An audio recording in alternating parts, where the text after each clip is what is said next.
em 2050 a incidência de doenças autoimunes só nos Estados Unidos vai ter triplicado e, portanto, nós estamos a um ritmo galopante de desenvolvimento de doenças autoimunes. É olhar para as doenças autoimunes como doenças do sistema imunitário e não uma doença nas articulações ou uma doença no intestino, porque, na verdade, não é o órgão que é o problema, é o sistema imunitário. Quais é que são os principais sinais de alerta para o desenvolvimento futuro de doenças autoimunes ou para um possível diagnóstico de doenças autoimunes?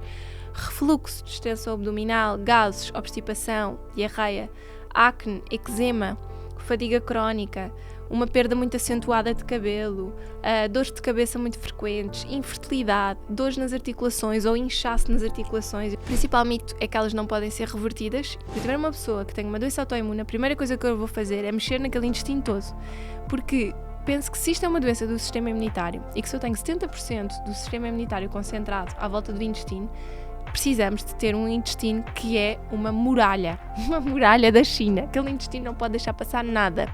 Portanto, eu tenho que ter um intestino altamente impermeável, ou seja, ele não pode deixar passar mesmo nada. Um intestino que seja funcional na sua absorção, um intestino que não está sempre com dores, ou com obstipação, ou com diarreia. Esta pessoa não tem que eliminar para sempre e nunca mais comer glúten. Mas esta pessoa que tem uma doença autoimune, minimizar, ou seja, deixar o consumo de glúten para de vez em quando vai comer fora, um restaurante italiano, apetece-lhe uma pizza, ou pontualmente, vai à casa de alguém, há pão, apetece... Ok, no dia-a-dia tem que se retirar o glúten no máximo possível da alimentação, porque tem um potencial inflamatório para doenças autoimunes gigante.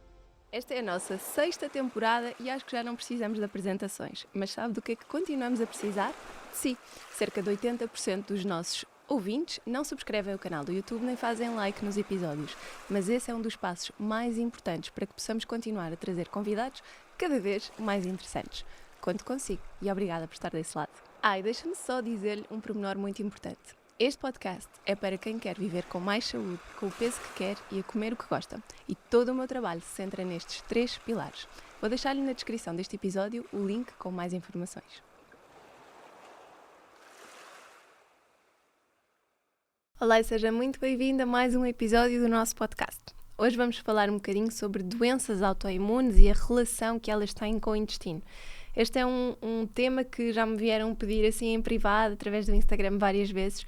Realmente há cada vez mais incidência de doenças autoimunes. Eu tinha visto um estudo em que era referido que em 2050 a incidência de doenças autoimunes só nos Estados Unidos vai ter triplicado e, portanto, nós estamos a um ritmo galopante de desenvolvimento de doenças autoimunes. Só que, embora seja uma área que eu trabalho imenso na prática clínica, é sempre ainda delicado falar sobre as doenças autoimunes. Eu também já partilhei aqui no podcast, eu já sabia que tinha a presença de um gene de uma doença autoimune que a minha mãe também tem, a minha avó também tem, portanto eu já fiz esse despiste há muitos anos e até março de 2023 ela não se tinha manifestado e depois, lá está, eu reuni uma série de condições entre não dormir, não conseguir descansar por causa da minha segunda filha, as alterações hormonais todas que vieram daí, um stress muito exacerbado. Isso fez com que eu criasse ali uma bolha de condições para o desenvolvimento de alguns sintomas. E foi muito fácil de diagnosticar porque eu sabia qual é exatamente o gene que eu tinha. Fui à médica da minha mãe e da minha avó e foi muito fácil diagnosticar. Mas as doenças autoimunes, por norma, são muito difíceis de diagnosticar. Porque há uma coisa importante a entendermos, é que uma doença autoimune que tenha uma manifestação, por exemplo, como a minha, tem uma manifestação na coluna, não é uma doença da coluna, é uma doença do sistema imunitário que se está a manifestar na coluna. E então isto é muito difícil de diagnosticar por causa disso. Sem querer entrar num campo demasiado médico e estar a entrar por linhas onde eu vou andar claramente a patinar, eu quero só explicar-lhe porque é que elas são difíceis de diagnosticar, porque eu recebo muitos pacientes muito frustrados, chateados, porque fazem inúmeros exames e não sabem o que é que têm. Mas a verdade é que, independentemente de saber o que é que têm, muitas vezes o tratamento vai ser igual. Pronto. No caso da minha, a espondilite anquilosante, usam-se normalmente os anti-inflamatórios. Pronto. E quando eu tive os meus sintomas, também já falei sobre isso em alguns podcasts, aliás foi mencionado no extremamente desagradável esta questão da curcuma. Eu falei com a médica sobre a suplementação da curcuma, porque tinha lido uma série de estudos para o caso da minha doença especificamente, que ajudava, não só porque a curcuma diminui a inflamação, portanto, se o tratamento teria que ser feito com uma medicação anti-inflamatória, o que eu pensei foi o que é que eu posso dar de natural que ajude a ter este efeito, e depois também porque as minhas dores eram osteoarticulares na coluna e a curcuma tem muito mais efeitos para esta zona do corpo especificamente. E então eu falei com a médica na altura e ela disse-me, olha, vamos experimentar, ok, se quiser, tudo bem, tem aqui a prescrição do medicamento, daqui a uma semana continuar com dores, vai ter que ir para o anti-inflamatório, mas a verdade é que, graças a Deus, não foi necessário.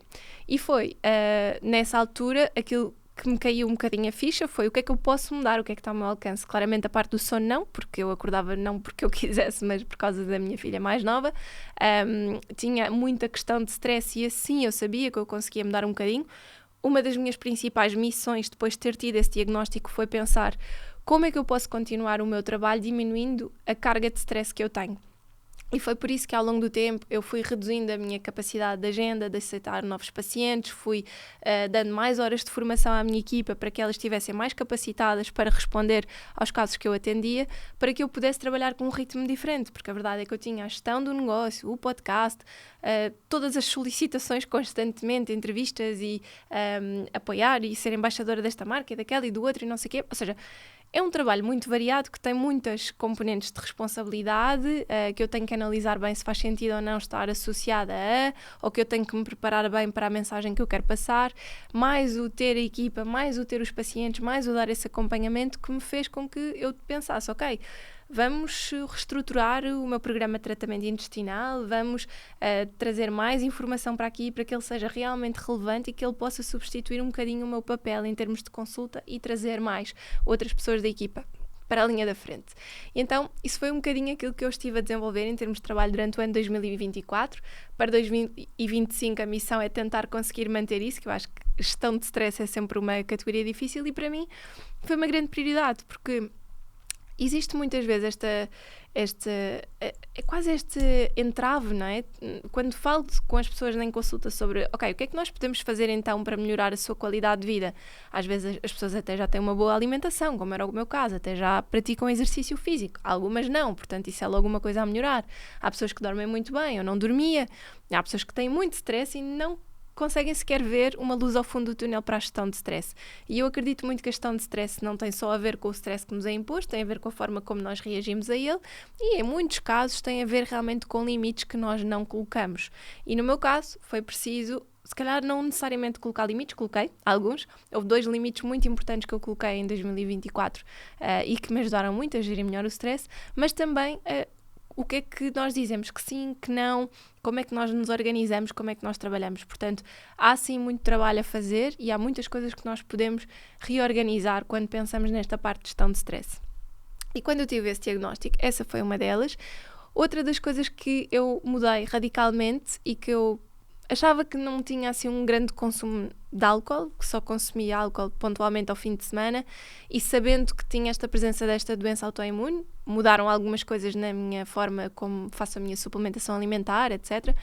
A vitamina D, por exemplo, passou a ser essencial, não negociável, mas a questão do álcool foi interessante perceber que quantas vezes é que eu ao fim de semana acabava por beber? Se calhar um almoço e um jantar, ou 2 almoços, no sábado e no domingo.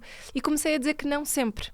Simplesmente não dizia que não quando, se calhar na situação se proporcionava, ou quando realmente me apetecia, sei lá, num casamento, numa festa um bocadinho mais ligada a ir beber um copo, mas pura e simplesmente foi isso. Ou seja, eu reduzi quase, eu diria 90% o consumo que eu já tinha, que era bastante parco, acho eu. E isso foi das coisas que me ajudou a que no espaço de 3 meses eu conseguisse parar de tomar a curcuma. No espaço de 3 meses deixei completamente de ter sintomas e hoje em dia eu consegui fazer com que esta doença ficasse silenciada. Ou seja, é como se de março para aí até agosto, de repente eu já não tivesse aquela doença. E claro que eu sei que isto não é verdade, portanto ela está lá, vou fazendo as minhas consultas com a médica que acaba por me acompanhar neste sentido, que ficou muito contente por saber que a curcuma funcionava, mas a verdade é que eu consegui silenciar.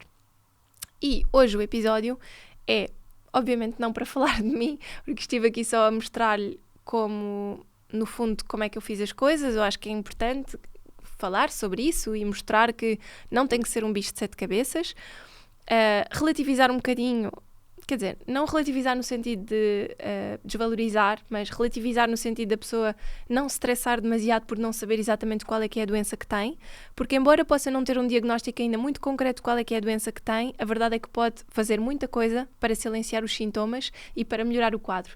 E ainda mais importante que isso é saber que tudo aquilo que possa fazer para melhorar uma doença autoimune vai acabar por melhorar praticamente todas as doenças autoimunes. Ou seja, os comportamentos para melhorar sintomas e tentar ao máximo silenciar sintomas de doenças autoimunes são todos eles comuns. Eu tenho pacientes com doença de Crohn que depois têm também psoríase. No outro dia tive um destes casos em consulta, eu olhei para as mãos dele e pareciam as mãos de outra pessoa. De repente, de uma consulta para a outra, acho que foi de abril para outubro, foi assim uma coisa incrível, com um tratamento de biológicos, com mudanças na alimentação, uma redução drástica no álcool, uma dieta bem feita. Foi incrível a melhoria do quadro de sintomas daquele paciente. E, portanto, é isto que eu quero realmente trazer para o episódio 2, que nós estamos cada vez com mais fatores de risco. Eu vou listar aqui alguns sinais de alerta e aquilo que é normalmente dito é que mais do que 2 destes sinais de alerta já representam um elevado risco de desenvolvimento de doença autoimune no futuro, sobretudo se nós tivermos tendência genética, a maior parte de nós acaba por ter. E, portanto, é importante pensar um bocadinho nas doenças autoimunes com outros olhos. Sendo que eu acho que os olhos mais importantes é pensar realmente que é olhar para as doenças autoimunes como doenças do sistema imunitário e não uma doença nas articulações ou uma doença no intestino, porque na verdade não é o órgão que é o problema, é o sistema imunitário, ok? Então, quais é que são os principais sinais de alerta para o desenvolvimento futuro de doenças autoimunes ou para um possível diagnóstico de doenças autoimunes? Refluxo, distensão abdominal, gases, obstipação, diarreia, acne, eczema, fadiga crónica, uma perda muito acentuada de cabelo, dores de cabeça muito frequentes, infertilidade, dores nas articulações ou inchaço nas articulações. Eu tinha às vezes inchaço nos nós dos dedos e era uma coisa que demorava um dia ou 2 e eu depois tentava cortar o máximo possível e melhorava. Ansiedade e ou depressão, artrite, asma, deficiência de vitamina B12, coágulos no sangue, obesidade, pancreatite, problemas de sono. Portanto, nós temos aqui muitos fatores de risco. E os principais mitos das doenças autoimunes, que eu já falei aqui de alguns, mas o principal mito é que elas não podem ser revertidas. Isto é mentira. Nós não podemos dizer que ficamos curados de uma doença autoimune, mas podemos simplesmente esquecer-nos que a temos, que os sintomas só desaparecem com medicação forte.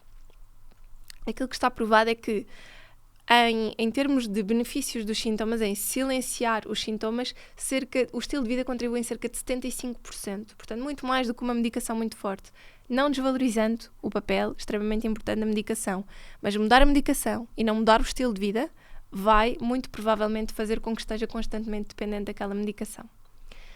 Quando se trata a medicação, que os efeitos secundários da medicação não são relevantes. São e muito. Este caso, por exemplo, de psoríase tinha aparecido quando aconteceu o início do tratamento com os biológicos. Okay? A psoríase é uma doença autoimune. Então, é muito comum as doenças autoimunes andarem de mãos dadas umas com as outras, porque lá está, o problema não é no órgão, é no sistema imunitário e neste caso houve uma manifestação primeiro no intestino e depois na pele. Mas o mais comum é nós termos mais do que uma. Eu também tenho eczema. O eczema normalmente é um sinal de alerta, não é propriamente considerado uma doença autoimune, mas é um dos sinais de alerta que aparece e que quando há uma doença autoimune nós também temos mais suscetibilidade, não é? Portanto, é um bocadinho interligado. Então sim, os efeitos secundários da medicação não devem ser ignorados e ainda nos fazem levar mais a pensar nas mudanças de estilo de vida que nós precisamos de fazer para conseguirmos minimizar também estes efeitos secundários da medicação e viver realmente com qualidade de vida. Que depois, melhorar a saúde gastrointestinal não tem grande impacto na melhoria dos sintomas. Isto é um dos maiores mitos. Se eu tiver uma pessoa que tem uma doença autoimune, a primeira coisa que eu vou fazer é mexer naquele intestino todo. Porque penso que se isto é uma doença do sistema imunitário e que se eu tenho 70% do sistema imunitário concentrado à volta do intestino, precisamos de ter um intestino que é uma muralha da China. Aquele intestino não pode deixar passar nada.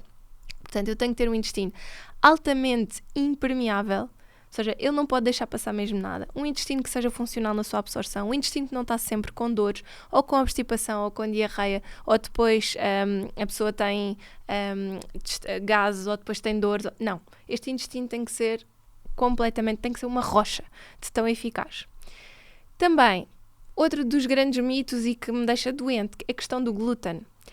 Não precisamos que uma pessoa que tenha uma doença autoimune elimine o glúten por vez, de todo. Ou seja, esta pessoa não tem que eliminar para sempre e nunca mais comer glúten. Mas esta pessoa que tem uma doença autoimune, minimizar, ou seja, deixar o consumo de glúten para de vez em quando vai comer fora, um restaurante italiano, apetece-lhe uma pizza, ou pontualmente, vai à casa de alguém, há pão, apetece... Ok, no dia-a-dia tem que se retirar o glúten no máximo possível da alimentação, porque tem um potencial inflamatório para doenças autoimunes gigante, ok? Depois, que a genética também tem mais impacto que o estilo de vida. Isto é mentira. Mais uma vez, nas doenças autoimunes, ter o gene com a presença daquela doença autoimune não é sentença. E eu comecei este episódio todo por contar a minha experiência precisamente para mostrar que num espaço de tempo muito curto eu consegui melhorar essas coisas. E a verdade é que a questão do sono também melhorou, graças a Deus, desde março até agosto. Foi uma das grandes mudanças. Mas claro que teve impacto. Isso é estilo de vida. Isso não é a parte genética. E que há um mito também que é que o sistema imunitário é o que é e que nada vale mudá-lo. Eu acho que isso é uma grande treta, não é? Nós podemos fazer muitas coisas para o nosso sistema imunitário estar mais forte, a começar pelo intestino, como é óbvio, mas também a pensar e a refletir sobre o que é que nós colocamos cá dentro.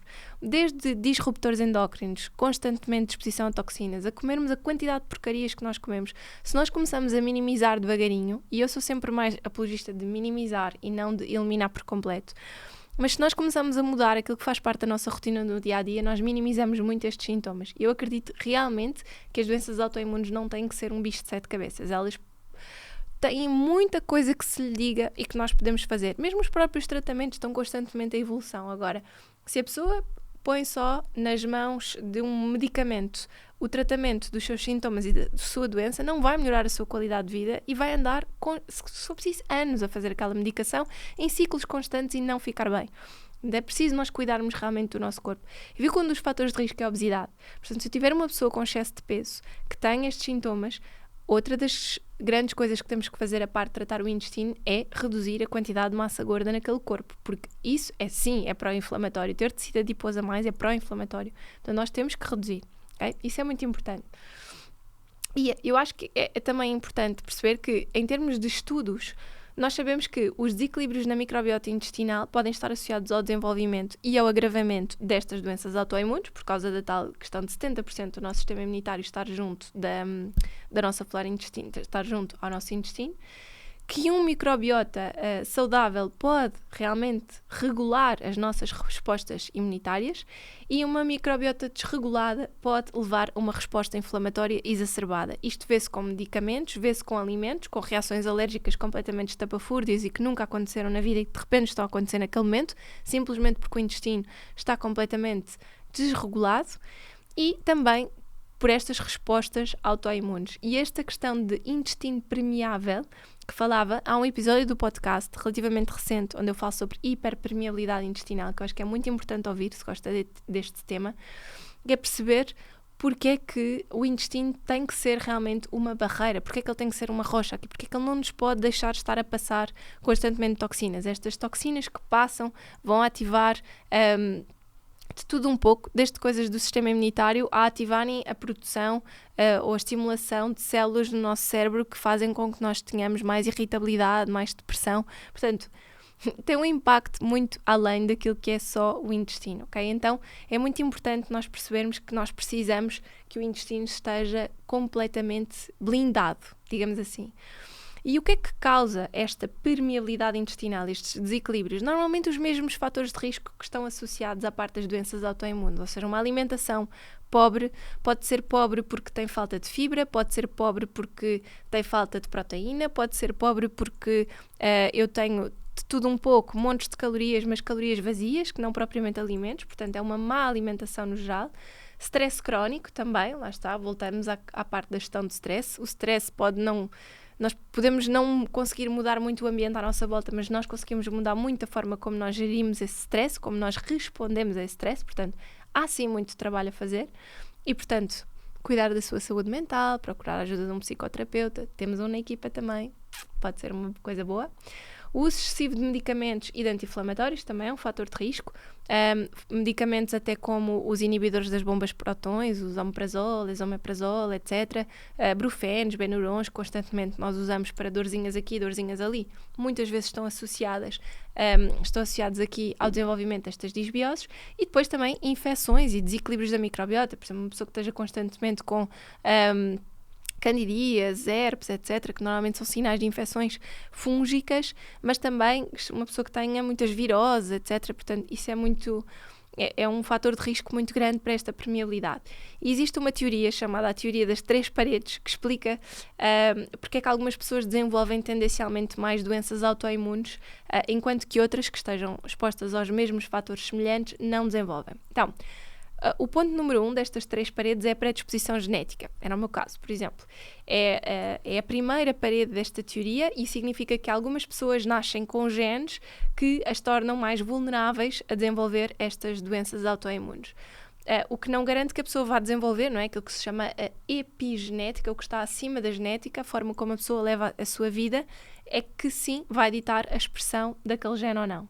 Depois temos a segunda barreira, que é o gatilho ambiental, ou seja, algo no nosso ambiente, no nosso estilo de vida, que ativa aquela resposta autoimune. Podem ser infecções, por exemplo, uma infecção por herpes, por Epstein-Barr, por E. coli, e eu aqui aconselho muito a ouvir o episódio que gravámos com a doutora Alexandra Vasconcelos, que ela fala muito sobre isso.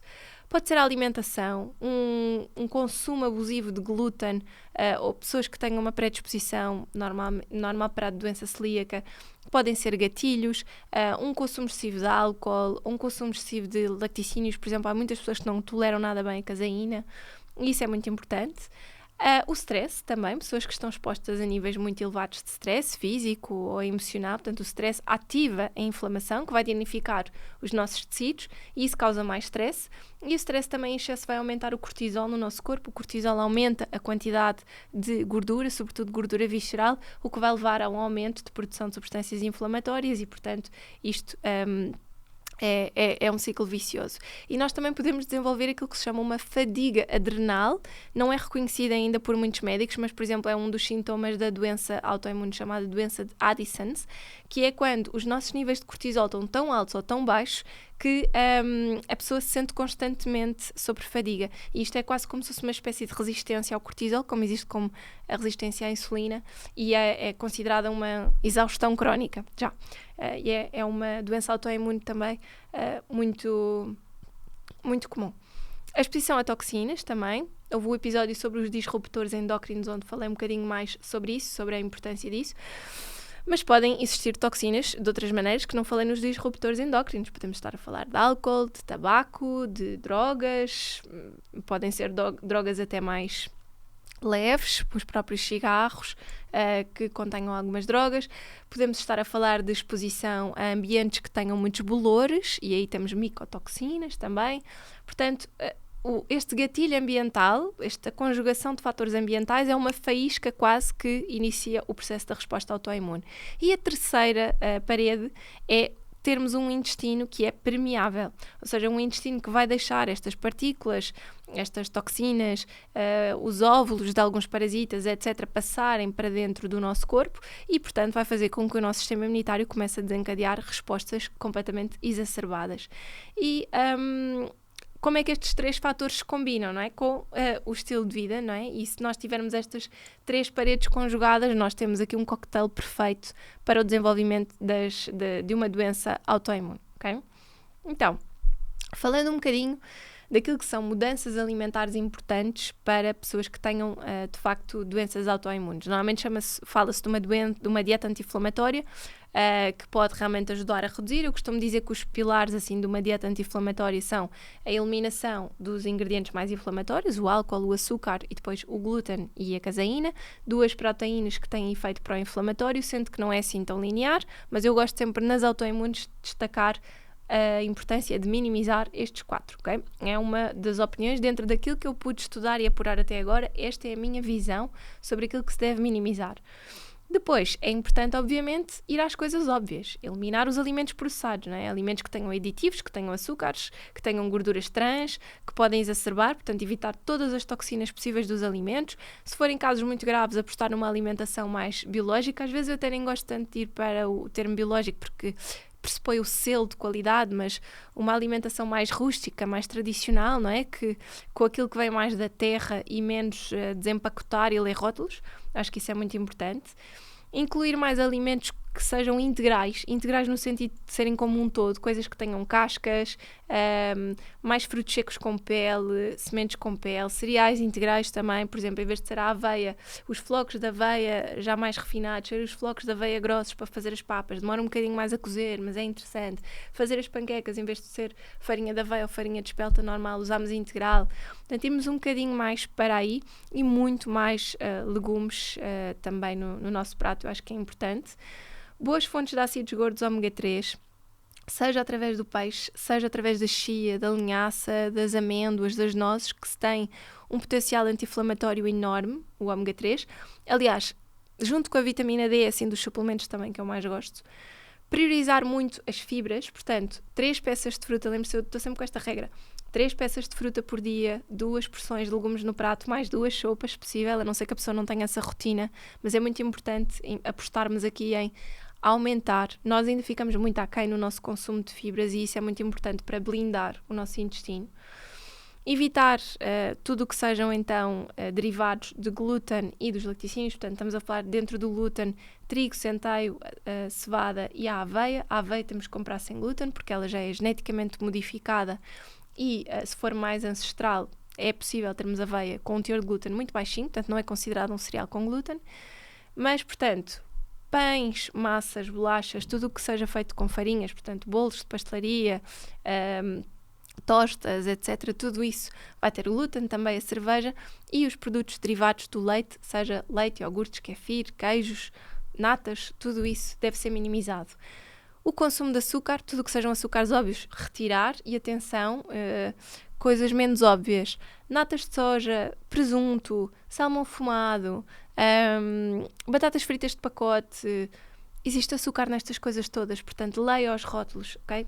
Molhos para saladas, coisas que parecem aparentemente salgadas, mas que muitas vezes têm açúcar adicionado, e também eliminar o álcool o máximo possível que consiga, sobretudo quando a doença está em alta combustão, vamos chamar-lhe assim, quando tem sintomas muito, muito intensos. Depois é importante pensar na suplementação. Claro que isto tem que ser visto com o seu médico. Uma doença autoimune não é brincadeira nenhuma e não podemos andar aqui em gigajogas, por isso é que eu, antes de começar a tomar a curcuma, falei com a médica sobre isso, ouvi a opinião dela e percebi que havia margem de abertura. Ou seja, como eu nunca tinha iniciado um tratamento com anti-inflamatórios, para mim era possível iniciar com uma coisa que pudesse ter um efeito semelhante e experimentar. Agora, eu acho que isto não deve ser levado por si à letra. Ouça com espírito crítico, veja com o seu médico, pergunte, leia sobre a sua doença. Eu acho que é importante nós começarmos a informar. Ok, eu fiz este exame, tenho este diagnóstico. Antes de ir ter com o médico, eu posso tentar ler para levar perguntas concretas e para que o médico me consiga responder a todas as minhas dúvidas, ok? Sem ser deixar-me desentregar completamente e depois pensarmos, se calhar também podia ter mudado. Eu acho que isto é muito um comportamento de uma pessoa que se responsabiliza, deixa nas mãos de outra pessoa cuidar da sua saúde, que para mim não faz sentido absolutamente nenhum. Portanto, suplementação, vitamina D, indispensável. Todos os estudos que falam de doenças autoimunes falam da importância da vitamina D. Mesmo em Portugal, onde há muito sol, nós temos muito déficit de vitamina D pelo estilo de vida que a maior parte de nós leva. Estamos quase sempre fechados. Mesmo no inverno estamos muito agasalhados. Portanto, ou temos uma exposição diária regular ao sol, mesmo durante o ano inteiro, ou então vai ser importante. E mesmo assim, numa doença autoimune talvez não chegue. Ácidos gordos ômega 3, pela sua propriedade anti-inflamatória, são muito importantes. É a glutamina também, porque atua como é um aminoácido que vai ajudar a fazer a reparação da parede intestinal, portanto ela pode realmente atuar aqui nos casos de hiperpermeabilidade intestinal. Também temos um episódio do podcast onde eu falo um bocadinho mais sobre a vitamina D e outro sobre a glutamina, portanto se quiser explorar um bocadinho mais acho que é importante. Também a curcumina, lá está, a curcuma para mim caiu-me nas graças, portanto já era um suplemento que eu admirava muito e depois de realmente usar foi dos suplementos que eu mais fiquei fã para processos inflamatórios. Eu acho que é incrível e que lá está, não posso dizer que seja a solução milagrosa para toda a gente, mas acho que é algo importante a expor e conversar com o seu médico. E a questão do zinco, porque sabemos que o zinco é muito importante, porque é um dos compostos que nós mais precisamos para produzir naturalmente as nossas células do sistema imunitário, os nossos antioxidantes do corpo, e que quando temos estas questões de sistema imunitário nós não podemos propriamente estar, quando temos doenças autoimunes, não podemos estar a dar com segurança suplementos que possam aumentar a contagem de linfócitos ou de macrófagos, etc. Isso às vezes pode ser seguro, tem que se ver com o médico, não é? Por exemplo, os cogumelos medicinais têm muito este efeito e poderiam ser uma opção, mas eu não quis trazer para aqui, embora nós tenhamos um episódio também do podcast sobre os cogumelos medicinais, mas não quis trazer necessariamente para aqui, porque há sempre um e se. Então achei importante falar sobre outros, sendo que, lá está, vitamina D e curcuma, nestes casos de doenças mais de foro reumático, para mim são queridinhos, e depois existem muitas que vão dependendo, não é? Eu também tenho síndrome de cólon irritável, portanto, utilizo muitas vezes o zinco combinado com outro tipo de vitaminas para me ajudar. Os ácidos gordos ômega 3 podem ser ótimos, também dependendo do tipo de incidência. Se for uma tiroidite Hashimoto, se calhar zinco e selênio, por exemplo, pode ser mais interessante. Portanto, tudo vai depender dos sintomas, porque, claro, nós queremos atuar também sobre onde sabemos que aquelas substâncias têm mais efeitos, embora sejam sempre doenças de foro imunitário. E, portanto, é uma doença do sistema imunitário que se está a manifestar numa parte do nosso corpo. A par de estas mudanças alimentares, desta eventual suplementação ou não, lembre-se da importância de fazer exercício físico e de dormir bem. Gerir o stress, pronto, acho que já referi isso que chegue, mas o dormir bem mesmo, dormir 7 a 8 horas seguidas é super importante para o seu sistema imunitário, e fazer exercício físico também. O exercício físico tanto pode deixá-la com níveis de adrenalina e de noradrenalina ainda mais elevados, e portanto uma pessoa que já tem um cortisol elevado, aquilo ainda ser um horror, portanto saber adaptar. Se tem stress a mais, se calhar vamos ter que fazer exercício físico que permite baixar isto. Pode ser com uma música tranquila ou música alegre que até gosta enquanto está a fazer exercícios mais intensos, com levantamento de peso, etc. Pode ser uma caminhada, pode ser yoga, pilates, que ajudam muito a estimular a respiração e o relaxamento. Portanto, isso tudo vai ajudar imenso, mas não se ponha com cargas de exercício físico extremamente intensas e que põe o corpo sob mais stress, porque se o corpo já está sob muito stress, vai correr mal, ok? Mas o exercício é extremamente importante para reforçar a sua imunidade, para melhorar o seu bem-estar e a sua qualidade de vida. Nunca deixei de fazer, mesmo quando tinha muitas dores de coluna, aquilo que nós fazíamos era sempre adaptar, e o que eu pensava foi, ok, se isto já estiver tudo estragado, pelo menos o que eu vou fazer é tentar construir músculo à volta para que eu consiga proteger o máximo possível, caso tenha algum embate, alguma queda, etc. Mas para que o músculo esteja a proteger a minha zona de lesão e que não haja propriamente gordura à volta. Então acho que isso foi assim das coisas mais abre olhos. E para mim também foi muito importante na altura começar a pensar como é que eu podia reduzir ainda mais alguma quantidade de massa gorda corporal, porque sabendo que a gordura é pró-inflamatória, como é que eu podia ainda minimizar mais um bocadinho? E claro que isso depois tem efeitos na forma física da pessoa, etc. Mas eu costumo dizer que quando a pessoa tem um problema de saúde que a obriga a fazer algumas mudanças, e quando a pessoa muda e vê os resultados, é um caminho que já não tem volta a dar, porque a pessoa sentiu-se tão mal e com tantas dores que tem medo de voltar para ali e, portanto, porta-se muito melhor depois de já ter visto os resultados. Então eu acho que é muito mais fácil, e no caso das doenças autoimunes são normalmente os meus pacientes mais bem comportadinhos, porque realmente é isso que acontece. A pessoa sofre tanto em situação de crise que nunca mais quer passar por aquilo. E a mensagem que quero deixar hoje é: atenção a estes sinais todos de alerta. Muitos destes sintomas eu vejo em vários dos meus pacientes. Muitos deles já têm um diagnóstico de uma autoimune, portanto isto não acrescenta nada, não muda nada. Aquilo que pode fazer e que está ao seu alcance mudar em termos de alimentação é muito mais importante e vai ter muito mais impacto do que aquilo que possa acreditar. E não é a medicação sozinha que vai resolver o seu problema, e não deve deixar de tomar a medicação. Se o médico achar que deve, faça o tratamento bem feito, ou seja, potencie o efeito do medicamento com as mudanças de estilo de vida que lhe competem, ok? Porque não é o médico que tem responsabilidade por tratar de si, é a pessoa que tem a doença que deve responsabilizar-se pelas mudanças todas que estão ao seu alcance, para que tenham um bom tratamento e uma boa recuperação. Beijinho e até para a semana.